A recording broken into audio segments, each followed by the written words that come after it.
Ok. Bueno, buenas tardes a todos. Yo soy Moisés Sotobajo y este es el curso de cálculo diferencial.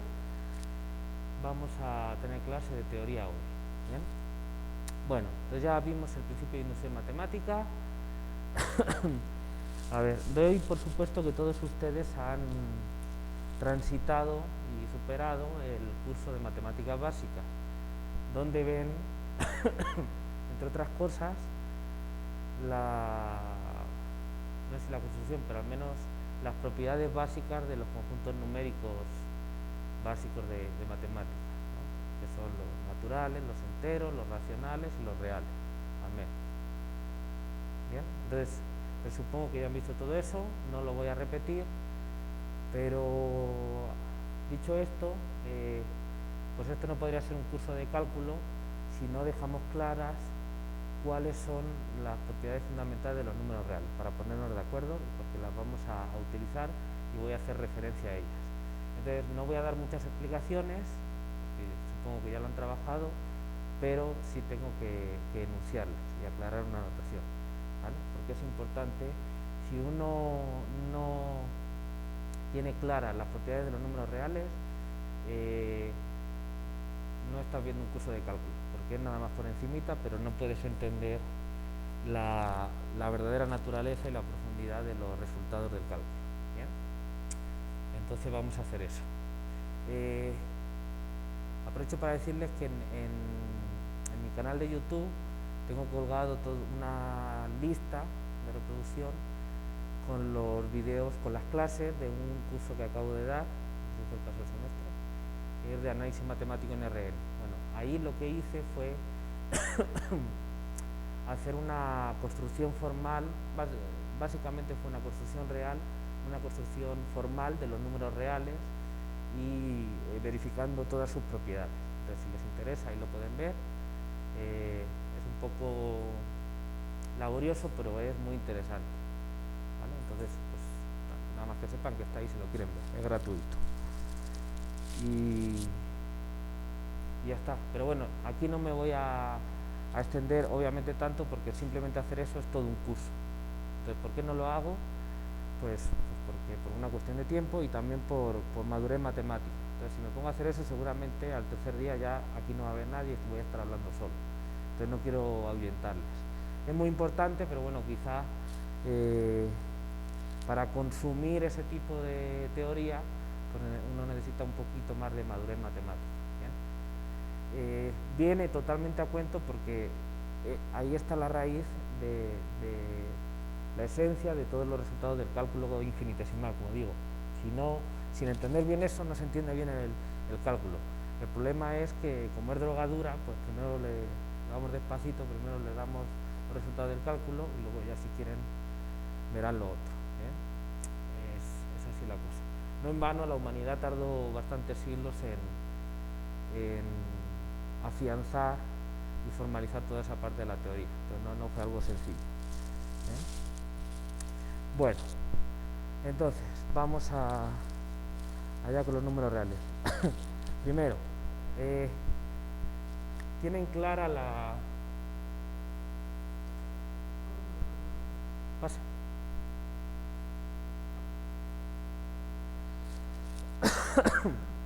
¿Tienen clara la diferencia fundamental entre los números racionales y los números reales?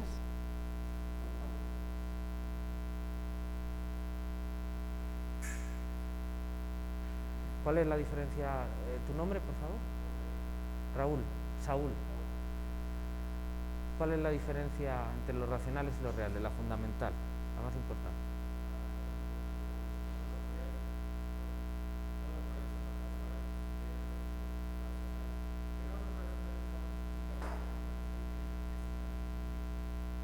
¿Que tienen cómo? Ajá.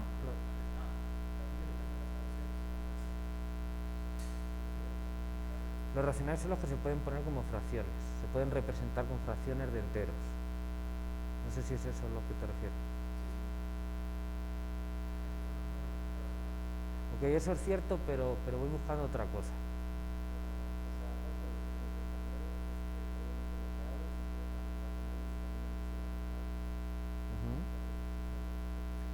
Sí, los números racionales son un subconjunto de los números reales. ¿Bien? Pero todas esas son diferencias. Pero al preguntarles por diferencia no es lo que estoy buscando. La diferencia al preguntarles por la diferencia fundamental me refiero a una propiedad que hace que sea completamente distinto el comportamiento, las propiedades de un conjunto numérico y el de otro.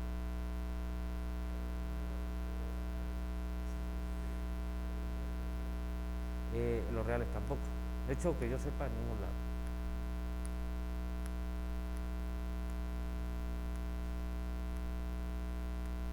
A ver, ¿alguna idea más?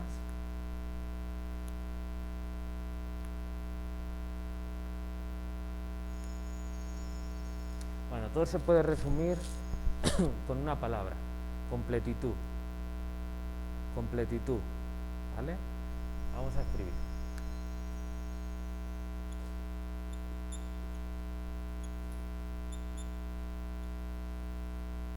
Completitud. Hay gente que dice completez.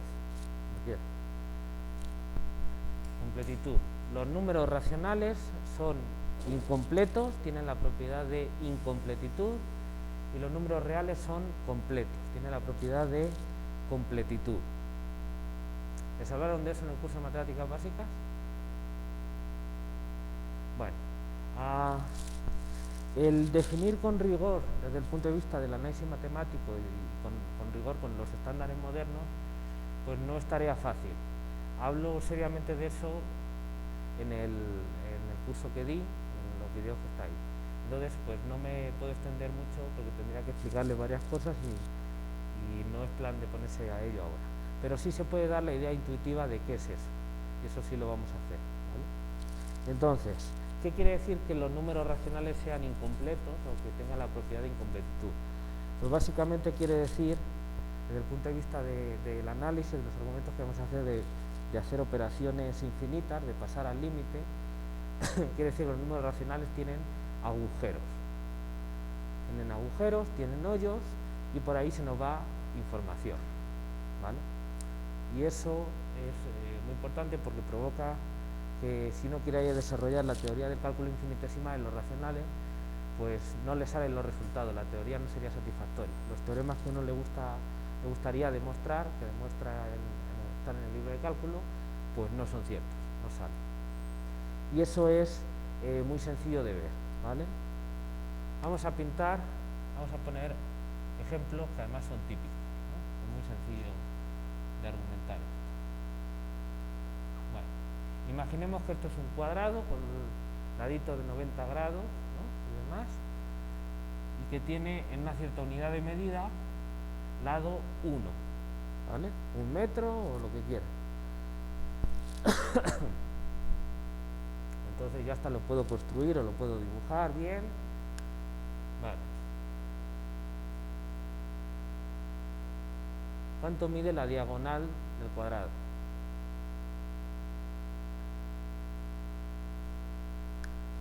Estos ángulos son de 90 grados, son de pi medio radiano.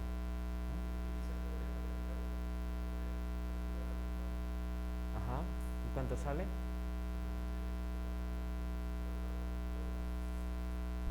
2 o 1 no. Raíz de 2, ¿sí? 1 no, esto es más largo que esto, ¿no? ¿De acuerdo? Utilizamos el teorema de Pitágoras. Estos son catetos que miden 1, así que la hipotenusa mide raíz de 2. Teorema de Pitágoras. ¿Bien? ¿No se han dibujado esto ni les han hablado de eso en el curso de matemáticas básicas?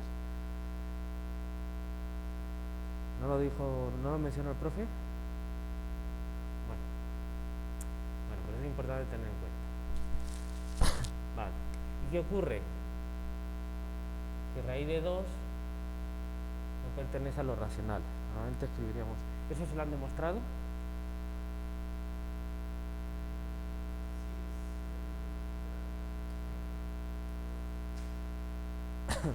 Por el método de descenso, no. ¿Sí se la saben o no? A ver, muy sencillo. Vamos a demostrar. Vale, bueno, vamos a escribir bien el enunciado, ¿vale? Vamos a empezar. Primer teorema del curso. entrar en calor. No existe un número, ¿cómo lo llamaré? R perteneciente a Q tal que, para no complicarnos, R mayor o igual que 0 y R al cuadrado es igual a 2, ¿no? Si R tiene que ser la raíz de 2, pues entonces R al cuadrado tiene que valer 2, ¿no? ¿Están de acuerdo en que esto es una manera distinta de decir esto?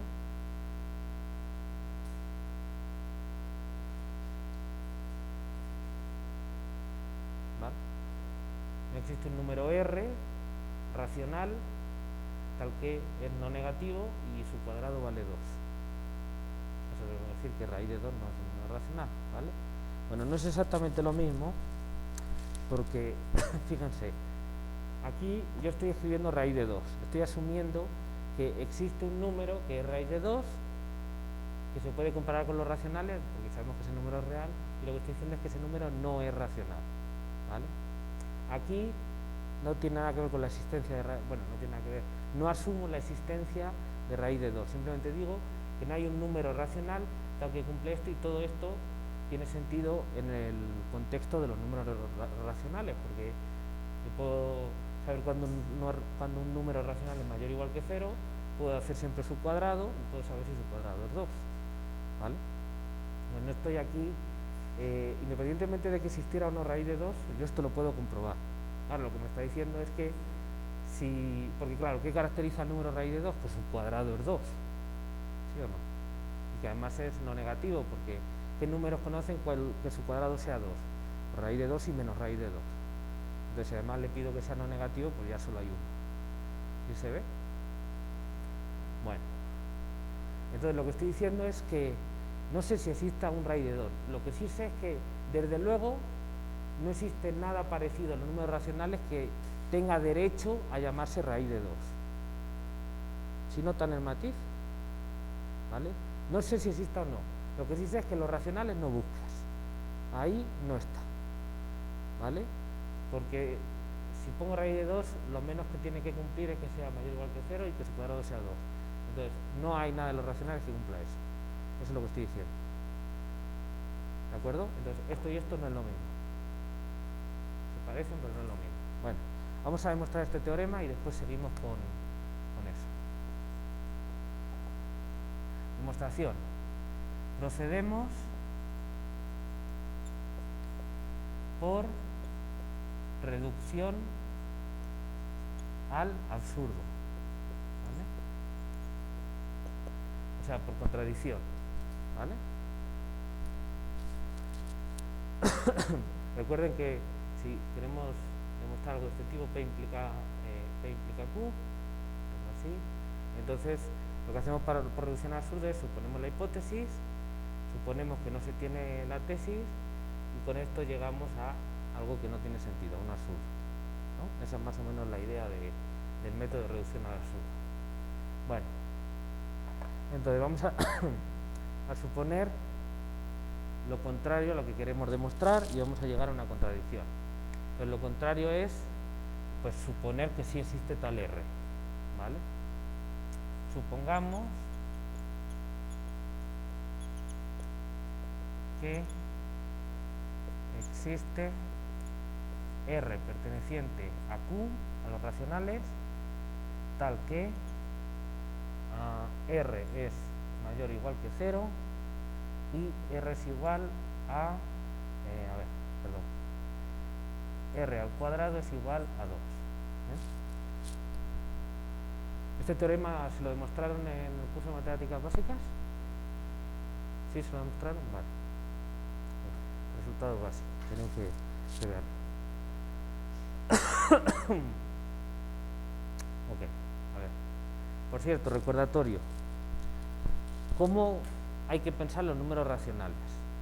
Bueno, como un usuario avanzado de las matemáticas, como ustedes, ¿qué tiene que tener claro un usuario de las matemáticas como ustedes a nivel avanzado sobre los racionales? ¿Vale? Independientemente de que luego eso no se diga tanto. Pregunta, ¿los números racionales son las fracciones?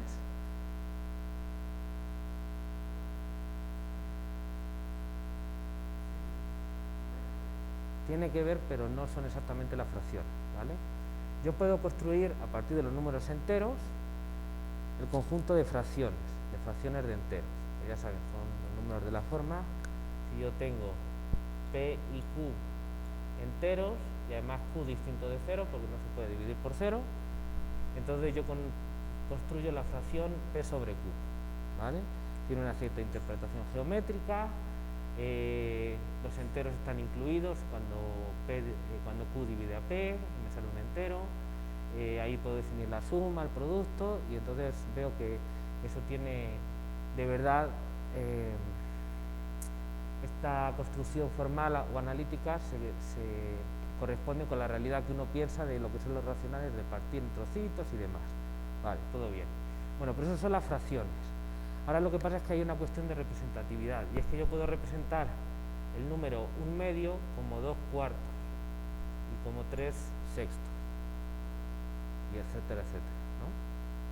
Entonces, ¿qué es lo que tengo que hacer para obtener un único conjunto numérico? Pues decir que todas estas fracciones son el mismo número para mí, ¿vale? Formalmente lo que uno hace es una relación de equivalencia y hace un conjunto cociente, donde lo que dice es que un número racional es una clase de equivalencia donde están todas las fracciones equivalentes, todas las que son una es otra multiplicada por un número, ¿no? O no exactamente, puedo encontrar una tercera representante de manera que sea equivalente por que esa con respecto a la otra sea multiplicar por un número, etcétera, ¿no? ¿Están de acuerdo con eso? Porque yo puedo agarrar 2/4 y 3/6, esta no es multiplicar por un número, esta de aquí, o al revés, no, pero puedo encontrar esta, ¿no? 6/12, que sí se relaciona con las dos, con esa regla, ¿no? Se puede definir eso, ¿no? Yo puedo decir que A sobre B equivale, pues igual, como quieran, a C sobre D, si solo si A por D es igual a B por C, y estos son los enteros, ya está, resuelto el problema, ¿no? Pues claro, si esto se cumple, esto se cumple, entonces ya está, ¿vale? Solo que esto lo defino en el conjunto de los enteros, entonces tiene sentido. Bueno, entonces los racionales son las fracciones, pero teniendo claro cuáles son iguales a cuáles, ¿vale? Eso es lo racional. Normalmente un conjunto cociente con esa relación de equivalencia, etcétera, etcétera, ¿vale? Bueno, está bien. Pero bueno, la idea básica es que yo los números racionales los puedo representar con fracciones, no de manera única, tengo infinitos representantes, pero bueno, haciendo eso no hay problema, ¿vale? Bueno, entonces si R es un número racional, pues yo puedo encontrar una fracción representante de ella, de R, ¿no? De ese número. Entonces, por tanto, existen, qué sé yo, vamos a poner A y B, números enteros, tales que B es distinto de 0 porque es el denominador, no puedo dividir por 0, y entonces P es igual a A sobre B, ¿vale? O sea, A sobre B es una fracción representante perdón, no P, R. A sobre B es un representante de R, ¿vale? Eso tiene que ser así. Pero entonces, bueno,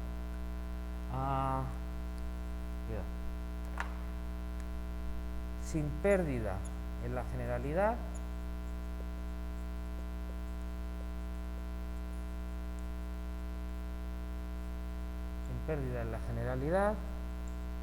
podemos suponer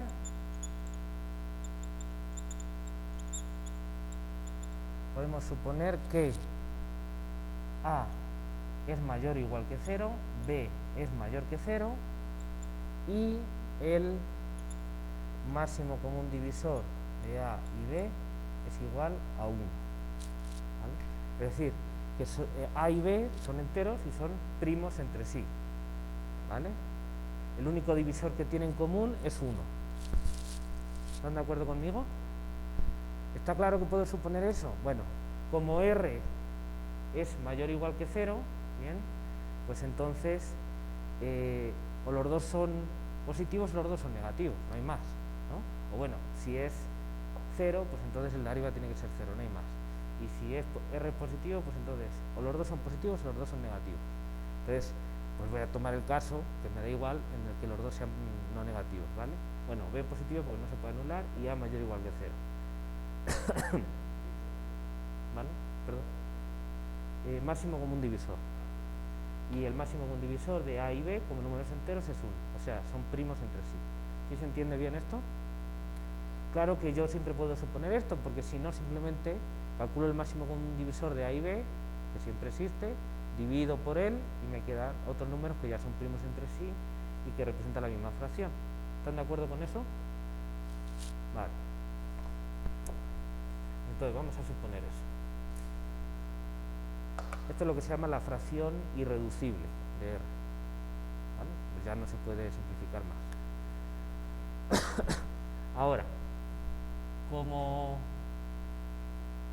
R al cuadrado es igual a, por las reglas básicas del álgebra, igual a cuadrado más b cuadrado, y esto es igual a 2, pues se tiene, pasando el b cuadrado al otro lado, que a al cuadrado es igual a 2b al cuadrado. ¿Están de acuerdo con eso?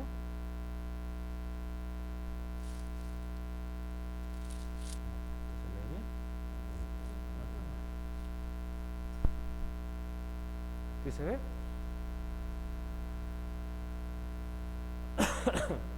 R al cuadrado, estoy suponiendo que vale 2, pero R al cuadrado es a cuadrado entre b cuadrado. Así que, aquí tengo esto de aquí. Ahora bien, fíjense, a cuadrado es un número entero, porque a es entero, entonces a cuadrado también. Esto también es 2 por b cuadrado, obviamente coinciden, pero también veo que es un número entero. Entonces, ahí puedo aplicar el teorema de los números primos. Entonces, como consecuencia, yo tengo que, fíjense, este número a cuadrado es 2 por otro número. Eso quiere decir que en la lista de números primos factores del número a cuadrado tiene que haber un 2 por lo menos, porque es un número primo. ¿Sí se ve? Eso quiere decir que el número primo 2 divide a cuadrado. Por el teorema fundamental de la aritmética,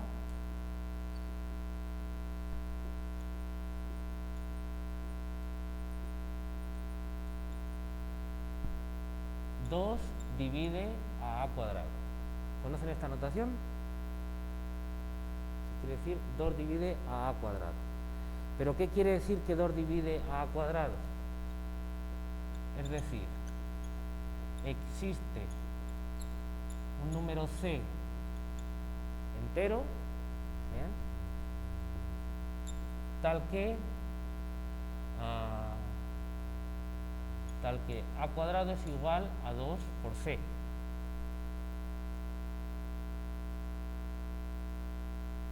¿Vale? ¿Sí se ve? Vale. Falta una cosa. Esto es cierto, pero no es exactamente lo que quiero hacer. Discúlpenme que lo borro. Ahora voy a poner algo parecido, pero no igual.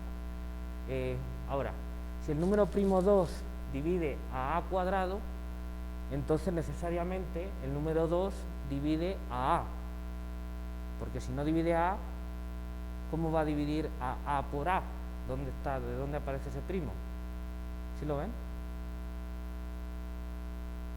Porque si la descomposición de a en primos es P1 por P2 hasta P sub n, a cuadrado es P1 cuadrado por P sub n cuadrado. Si aquí no aparece el 2, pues aquí ¿cómo va a aparecer un 2? Es imposible. ¿Sí lo ven? Por el teorema fundamental de la aritmética. Entonces lo que quería hacer, lo quiero hacer, pero no con a cuadrado, sino con a. Pero de aquí yo deduzco, también por el teorema fundamental de la aritmética, se tiene, y por tanto, 2 divide a, al número entero a. ¿Están de acuerdo? ¿Vale? Piénselo bien, no les estoy engañando en nada. Todo esto es correcto. Ahora sí, pues, lo que estaba diciendo antes. Es decir, esto quiere decir que existe un número C entero, tal que A es igual a 2 por C. ¿Están de acuerdo con eso? Si 2 divide A, quiere decir que A entre 2 es un entero. Pues C, lo llamo C y ya está. ¿Sí se ve? Ok.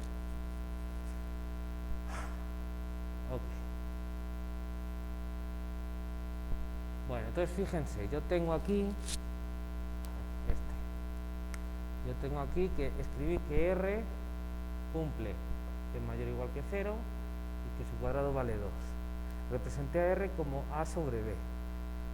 De ahí obtuve estas desigualdades. Y esto de aquí que ahora lo vamos a utilizar. Bueno, yo obtuve que A cuadrado es igual a 2 por B cuadrado y ahora he obtenido que A es igual a 2 por C, donde C también es un entero. Bueno, voy a relacionarlo porque entonces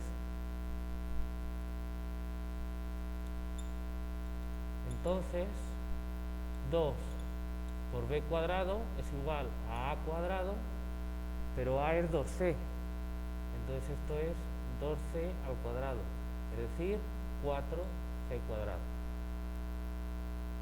¿no? Luego cancelo ahí un 2, luego B cuadrado es igual a 2C cuadrado. ¿Sí se ve?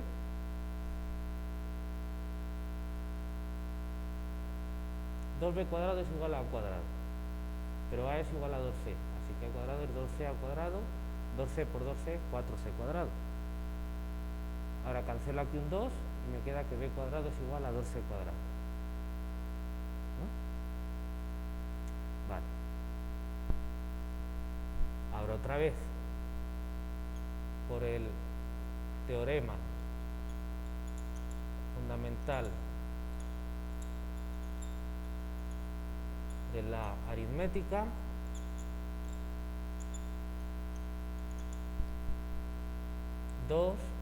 divide a B cuadrado, luego 2 divide a B, exactamente igual que antes. Si yo tengo que B cuadrado es igual a 2 por C cuadrado, el primo 2 tiene que estar en la descomposición en factores primos de B cuadrado, así que 2 divide a B cuadrado. Es lo mismo que antes, solo que con la B. Pero si 2 divide a B cuadrado, entonces 2 divide a B, igual que antes, si no es imposible. ¿Vale? ¿De acuerdo? Entonces yo estuve... Ok, vale. Esto es una contradicción. A ver, ¿cuál es la contradicción? ¿Alguien me lo sabe decir?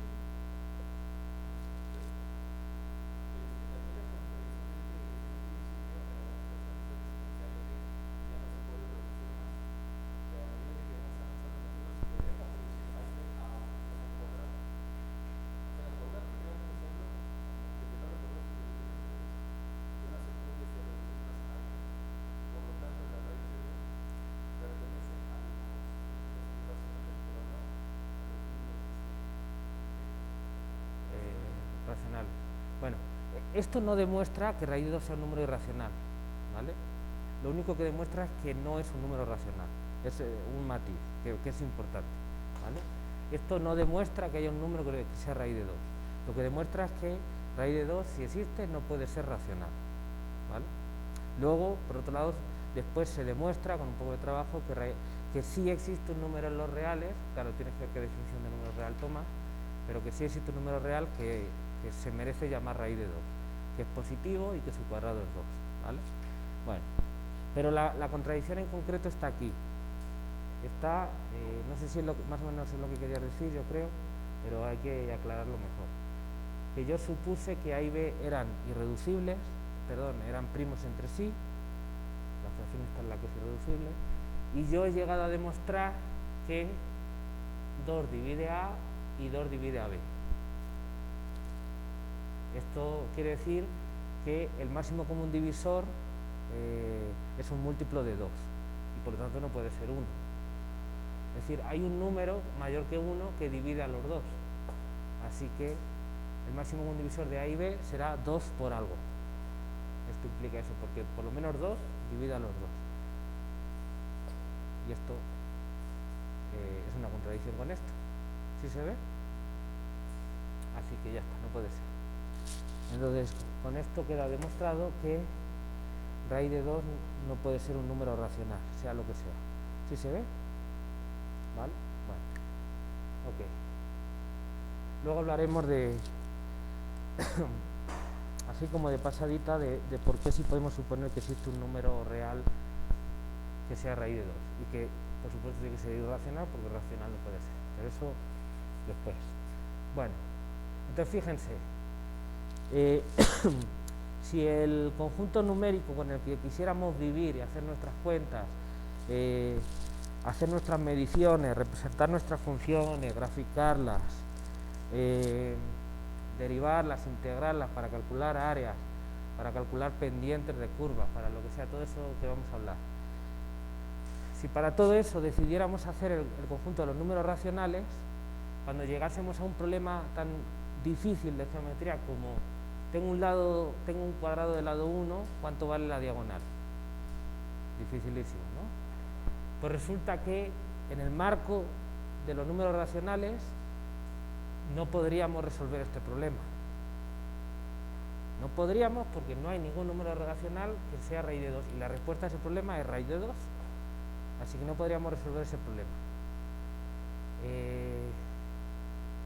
Entonces, pues uno puede hacer como los políticos que tenemos ahora, que decir no es el problema el que está mal, nosotros estamos bien, o ser sensatos y decir, pues está claro que aquí falla algo y parece que lo que falla es que nuestro conjunto numérico no da el ancho, no nos sirve para resolver este tipo de problemas. ¿De acuerdo? Necesitas más números para poder resolver este tipo de problemas. Por ejemplo, este de aquí. Lo he puesto con raíz de 2, pero se imaginarán que con raíz de 3 puedo hacerlo también, etcétera, etcétera, etcétera. O sea, no es problema de solo un número, son muchos. ¿Cuántos? Pues imagínate cuántos irracionales hay. ¿Vale? Bueno, ¿qué otras cosas? Imaginen que yo les pongo el siguiente problema de geometría.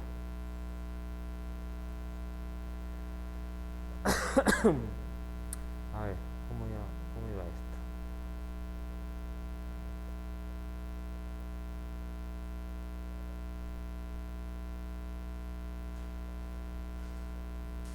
Voy a poner aquí unos ejes, luego hablaremos de eso.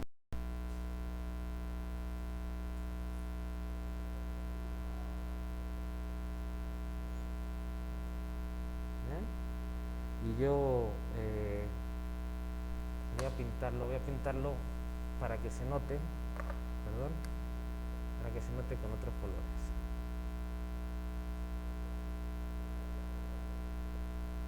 Entonces, pinto aquí los ejes cartesianos y voy a pintar dos curvas muy sencillitas, ¿vale?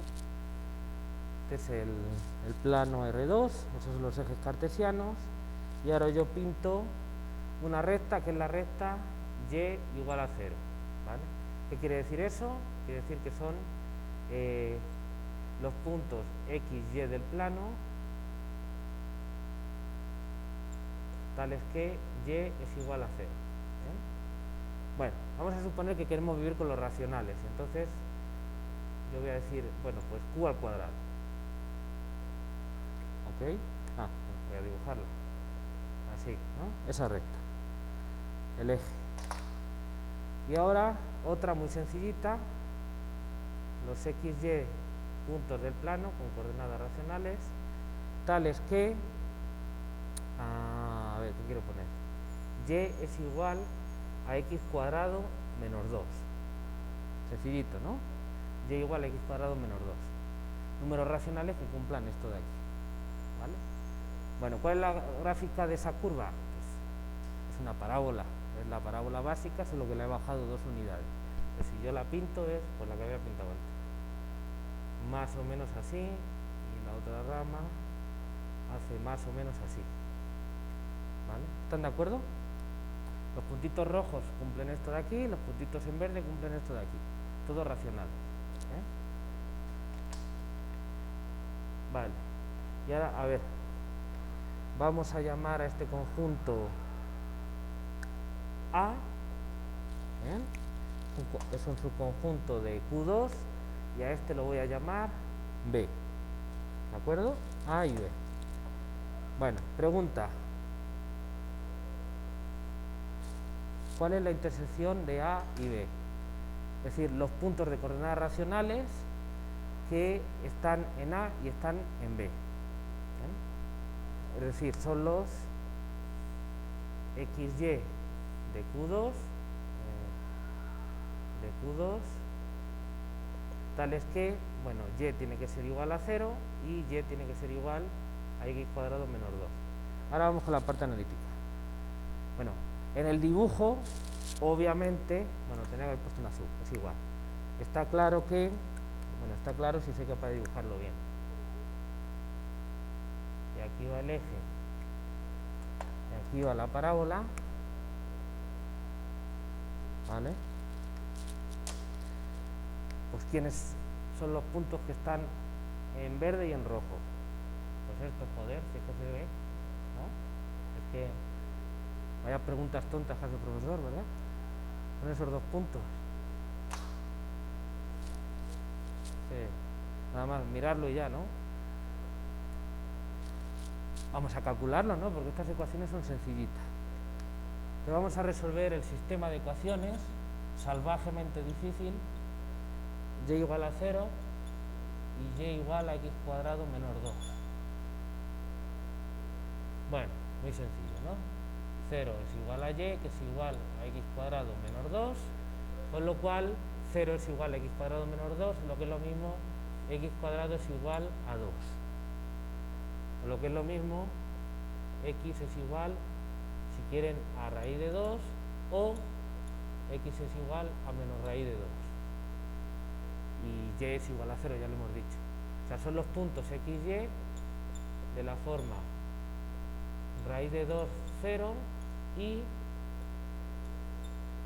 y es igual a menos raíz de 2, 0.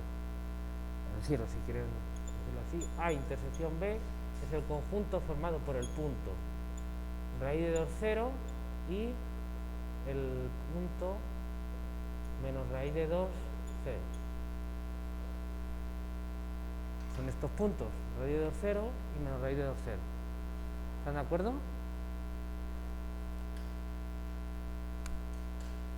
Mentira. A intersección B es igual al conjunto vacío.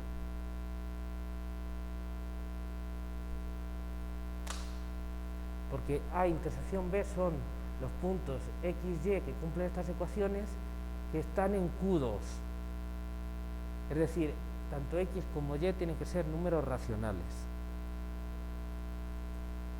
Y ya hemos visto que no hay ningún número racional tal que su cuadrado sea 2. El positivo ni el negativo, obviamente, el otro igual. Entonces, esta cuenta está bien algebraicamente, vale, pero cuando lo juntas con que sea racional, dice, es incompatible. El único que me dice algo es esto de aquí, pero como no puede ser racional, pues no hay ninguno. No hay ninguno. Esto es el vacío. Es decir, que en el plano Q2, si yo quisiera nada más trabajar con números racionales, yo estaría aquí en el plano mirando, ¿sí? Me pongo así a mirar y veo que alguien va pintando de verde esta línea, todo ese eje. Y otra persona viene por aquí pintando de rojo esta parábola y hace así, y resulta que cuando acaban, el de la brocha verde tiene la brocha verde, el de la brocha roja tiene la brocha roja, no se ha mezclado la pintura, porque resulta que las brochas no se han encontrado en ningún punto. No hay ningún punto que esté a la vez pintado de verde y pintado de rojo. Es como si fuesen, no sé, unas curvas fantasma, que aquí tengo esta curva y la otra hace, pues ningún problema, yo la traspaso. ¿Lo has visto? Lo voy a hacer otra vez. Y paso otra vez y la vuelvo a traspasar. Es como si pudiera traspasar las paredes. No intersecan en ningún punto, no chocan. No chocan. ¿Sí se ve o no?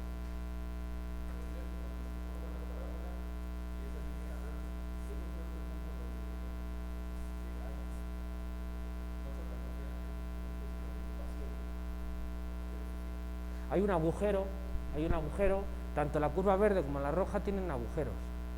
Pero no solo ese. La curva verde, la estamos viendo como todo el eje, en realidad tiene infinitos agujeros. Todos los números irracionales no están ahí. O sea, imagínense, la estoy pintando como una línea, pero estos son todos los números de la forma x0. O sea, para cada número racional yo tengo uno. Entonces, si yo quiero dibujar aquí todos los irracionales, raíz de 2, raíz de 3, el número pi, todos esos, ¿dónde los pinto? No hay ningún punto, todos esos no los tengo que pintar. Entonces, en realidad tengo aquí agujeros, más agujeros que un queso de Gruyère. Y justo por ese agujero se cuela también la roja, y además la roja ahí también tiene un agujero. La roja también tiene infinitos agujeros. Porque piensen en todos los números de la forma las parejas que cumplen que y es igual a x cuadrado menos 2, que los dos tienen que ser racionales. Y entonces, pues, por ejemplo, con y todo irracional, todas las rectas que tengan altura y irracional así horizontales, no cruzan a la parábola. Les puse el eje, por poner alguno, pero todas las rectas con y irracional no intersecan a la parábola. O sea, y todas esas están produciendo agujeros. Entonces, dicho esto, ¿qué mierda de geometría vamos a hacer con los números racionales? Si resulta que no puedo calcular la diagonal de un cuadrado y resulta que yo pinto aquí dos curvas que obviamente si las hago así se me manchan los plumones porque cruzan, y resulta que voy a calcular la solución y no se cruzan. O sea, es antiintuitivo, no tiene ningún sentido. ¿Vale? Bueno, no es que haya nada mal, simplemente que yo estoy haciendo aquí dibujos, ¿vale? Y los números racionales son una construcción abstracta y los números reales son otra. Y ahora puedo decir, bueno, los dibujos que yo hago se corresponden con la realidad material que yo veo, me sirven para modelarla, son objetos que me permiten representar y sacar conclusiones que cuando yo las reinterprete en la vida real me sirve de algo. Bueno, pues con los números reales normalmente sí, los números racionales no. Aquí tienen la prueba.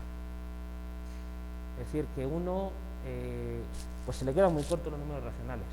Por eso toda la broncota que montan los libros de cálculo en las primeras páginas, y es un buen libro de cálculo, de explicarte por qué las propiedades de los números, por qué los números reales, que si los decimales, que si las sucesiones de cosí, que si no sé qué, según cada uno el camino que haga, más corto o más largo, que es por hacerle la vida más fácil a ustedes normalmente. Entonces, toda la bronca es eso. Entonces, cuando uno dice incompletitud de los racionales, se refiere a todo este tipo de problemas. Los números reales resuelven esto, eso lo vamos a ver ya el lunes. Los números reales tienen la propiedad de completitud, ya lo veremos, ¿vale? Bueno, que pase por el fin de semana, cualquier duda me escribe, ¿vale?